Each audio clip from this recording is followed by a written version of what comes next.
if you can, tell us about your product in the easiest sense of the word. In other words, I know it's scientific, but if you can break down the science just so people can understand it. Yeah. So CleanRide UVC is a UVC portable light that we developed with a company called Lind. Lind is based in Markham, Ontario. They use UVC lights in hospital rooms on pods, and in a lot of public buildings you'll see them. We took that light and made it portable so that it will stick onto the side of a window and be moved around easily. We changed the power supplies from AC to DC so that it can plug into the 12 or 24 volt cigarette lighter inside of a vehicle. We added timer, fans, portable case, and it basically runs for 4 minutes inside of a police cruiser or 6 minutes inside of a municipal fire truck. And it kills the COVID that is on the surfaces that the light touches, and more importantly, it's airborne, hence the mass. It kills everything in the air. That's something sprays cannot do and foggers cannot do, but it is something that UVC light can do, and that's really the advantage of UVC. Our light is proven at Western University in London to kill 99.99% of SARS-CoV-2, and with that backing, we're able to confidently let police, fire, airports, military know that the vehicles that they're using are going to be safe for their operators to get in and out of. How long has it been in the process, and it's blossoming now, if I can say that, locally, not locally, nationally? Like, if you can explain a little bit? So we first had the idea back, my older brother who works with me, he had the idea back in April when we're primarily an airport company, and as you can imagine, business got really quiet when COVID hit. Our friends at the airports were discussing the concern of fleet vehicles. So in April, we had an idea where we saw the aircraft were using UVC light to clean inside aircraft. Between boarding and new passengers coming on, and that's where the idea for using UVC came into cleaning fleet vehicles. Our first customers, the first units sold were to the U.S. Air Force, and then when we spoke with Venture 13, they connected us with the the Coburg Police, and they were the ones that brought it to the attention of the Coburg Fire. Coburg Fire, being small county, is obviously friends with Chief Tim Blake. Gene Thompson called him up, and then Gene asked me for some more background on how to properly use them inside of a fire truck. So instead of driving to Coburg, I drove across town to see Tim, and Tim let me use it inside of his cab, and that's where we found out it only takes 6 minutes inside of a municipal fire truck cab. And from there now, we've got them in several airports, police forces, and fire departments in the States. Several police forces in Canada now, several fire departments in Canada. Brighton's just recently purchased one as well, and we're going into Germany now. We've got 10 units over in Germany, and we're growing there. We have a dedicated company, 2 gentlemen that are building their own company to distribute CleanRides in Europe. Tell me about where are you located, and what type of employees are we talking? Like, is it a lot, or explain?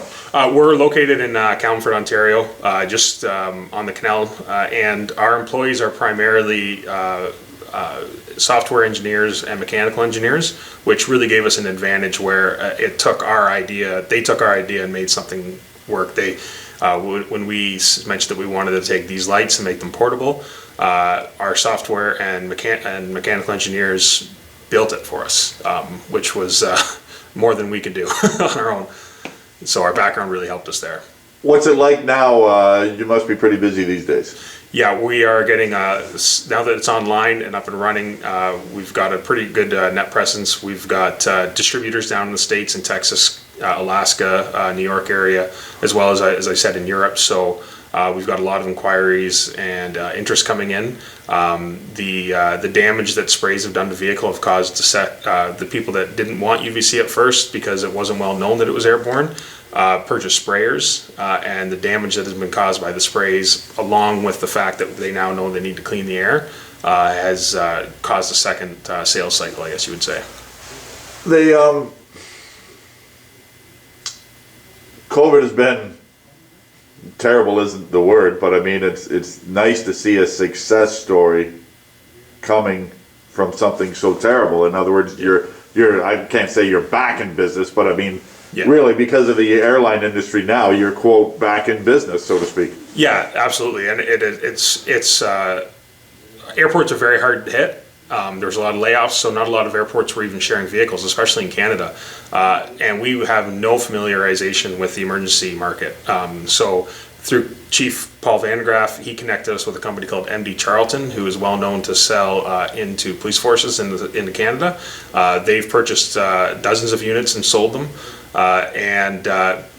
Chief Tim Blake and Gene Thompson have both connected us with the firefighting market and shown us how to get in there. So it's allowed a company that's focused on airports to completely pivot, and we're still heavily involved in airports, but to pivot into the emergency response market. Tell me about the cost and go through, because you'll be showing, but I mean, tell about if you can basically say how they work, how you set it up, things like that. So one unit is $2,500. The options for AC power, that's one of the very first things that Gene and Tim told us, is that we had DC power going into the cigarette lighter, which is used by the Cobourg City Police, but fire departments have the AC lines hanging down in the roof, so that'll be more useful, plus they use them on their protective gear. So it has AC and DC options. It sticks to the window of the vehicle that it's going into. You pull the remote outside and you turn it on. The first button will count down from 10 minutes down. If once it gets past 6 minutes, the fire guys know that their truck is okay, and then 4 minutes, the police services will know that their car is okay. And then you just turn it off and you can leave. UVC is extremely harmful to skin and eyes, but 0% gets outside of the glass. So it is the safest method right now, because sprays are very harmful, and you don't have to get into the vehicle like you do with everything else and wipe it down. So if you can completely operate outside as long as all the windows are up. Forgive me on this, because I know very little about this, so this is kind of a strange question, but it doesn't have to be, because it's lighting, you don't have to be in a dark area, you don't have to be in a light area, like that's what I mean. If you can explain, because as I say, somebody might ask, including myself. It's a great question, and UVC light, unless it's very dark, you won't see it anyway. It doesn't emit any light. We have to have warning lights on it just for that exact purpose, so somebody doesn't accidentally walk up and open the door. So yeah, it'll work in any environment. It's not affected by the temperature in any way, which is another thing that sprays are affected by. It's cold outside, so you risk freezing the inside of your cruiser or fire truck. So yeah, UVC light does not give off any visual light. We talk about vehicles and its use inside the vehicles, but it's also, if you can explain, use outside the vehicles. Yeah, one of the first questions that we were asked by Tim and Gene when they saw the unit was, can we use these throughout our break rooms and on our equipment, for the safety equipment, stuff you can't wash.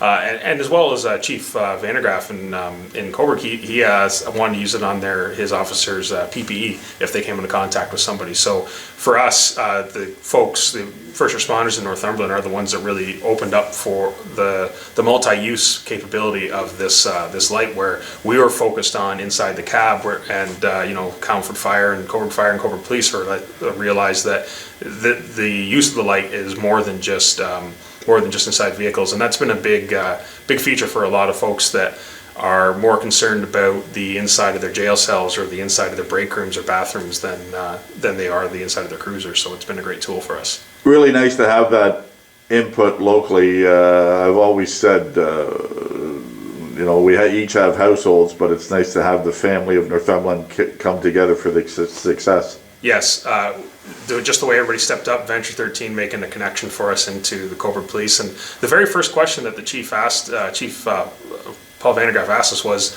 it's great that it kills COVID, but does it kill hepatitis? Does it kill tuberculosis? Because those are issues that firefighters and police officers are going to be facing for long after, hopefully this goes away.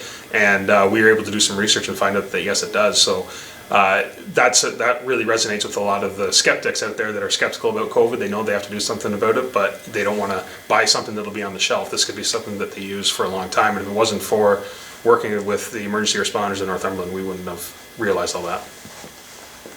Tell me about how you first got involved with the product. First, it was a talk with Cobourg Deputy Chief Gene Thompson. Actually called and said they were looking at this product. Did I know anything about the Eagle Airfield Company? They were trying it with Cobourg Police, who in turn had loaned it up to Cobourg Fire. And I said, yes, I do know them quite well. They're very very good company, and involved a lot with airport products and that kind of stuff. So we went on from there, and then it was the next day that I received a call from Steve McEwen, the owner of the company, come for a visit to my office and discuss this new technology that they had through Venture 13. Would I be interested in hearing about the product? So it went on from there, and we heard about the product. Were you familiar with the lighting and what it does? Like, as I say, I'm not familiar with that respect of it. Never heard anything about it ever before. In the afternoon, a Zoom meeting, and some of the good things that come out of COVID is Zoom meetings, we're getting more people involved. I still like the personal, but the CMH CEO of the CMH, I asked the question to them after I talked to Steve about the light, and he said yes, they do use it in the hospital and it does work. So I followed up with Steve for the product. They forwarded me information from McMaster University on the study. I reviewed that online, a few things, and checked it out, and thought this probably looks like a pretty good tool in the situation we're in right now. Tell me about it. Tim, how does this help you and your fire department and firefighters with peace of mind getting in and out of the cab, at scenes, after scenes, things like that? Well, with this product, again, it shines light. It's actually cleaning the air as well as the surfaces. So we don't have to wipe down as much as we did before. It's actually, and we're adding on that aspect of cleaning the air that's actually in the cab plus the surfaces. So before, when we were just wiping stuff down, you were only wiping that surface down. You weren't cleaning the air, and the COVID has actually spread through. That's why we're wearing face masks and why we're doing all that stuff. So this actually is cleaning the air in those vehicles after we get back from those medical calls and the fire calls. And again, it just gives the firefighters that sense of security after reading the data on this, that it is helping and we're actually able to respond. We're not losing firefighters to COVID. Fully support? Fully support it. It's been great, and I said the positive feedback from the firefighters. We're actually even using it in our rooms too. We use it in the rooms at the fire hall, just to go around, not on a daily basis, but whenever we have time, we hook it up and we'll do the council chambers, training room, after uses, that kind of thing. So it's great. It's a multi-use tool. Multi-use tool. Yeah. Yes. Yeah, we did trial for a few weeks here with the units, and primarily we use them after medical calls where we had extended duration with patients, or in situations where we were concerned about the cleanliness of the vehicle. How does it give you a sense of ease, I guess, knowing that it's, Ben just gave me a demonstration, and as I say, it's one of those things you can't see the light, but at least you know it's there, at least you know it's being effective by proven through Western University, I believe he said, and things like that. So at least there's that sense of safety? Yeah, right. So when it came in, I knew very little about UVC light. I knew it had potential for sterilization and things like that. So I did look it up some. After doing some research and looking at what they did with the CleanRide program, it does provide us an extra level of protection. And from what I've read, it will actually sterilize the material floating around the air, which our sprays and wipes can't do. So it's obviously a benefit for the firefighters. I think so. Yeah, there's an opportunity, I think, to keep using it and keep expanding the program and providing more information about how it works and why it does what it does to the fire service. But it's very promising.